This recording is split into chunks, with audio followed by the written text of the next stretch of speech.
H1N1, better known as the swine flu, has gotten a lot of attention since the pandemic began this year. There's so much news, it's hard to decipher between fact and fiction. OCNewschannel sat down with Dr. Philip Robinson, Doctor of Infectious Diseases at Hoag Hospital, for some straight talk. What are the symptoms of the flu? The symptoms are actually pretty much the same between the two flus.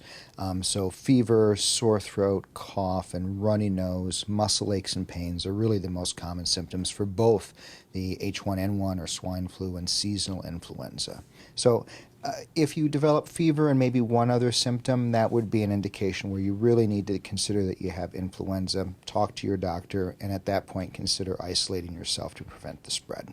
Who is being affected by the H1N1 flu?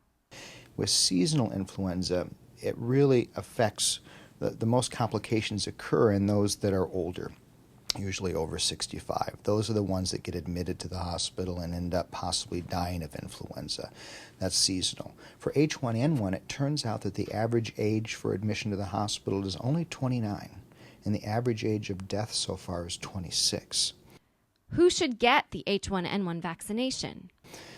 The CDC recommends that anybody less than 24 gets vaccinated, all the way down to 6 months. The H1N1 vaccine is also highly suggested for anyone in contact with a child 1 day to 6 months old, anyone from 24 to 65 with an underlying chronic medical condition, pregnant women, and those with lung conditions.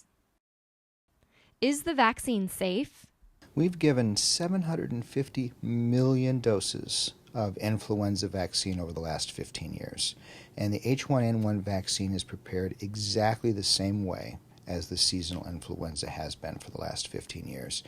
We have been monitoring very carefully for any trends in adverse effects, and the government is very proactive in making sure that all of those events are reported. And to date, we've seen no unusual side effects from this vaccine, which is what we would expect. It's very safe.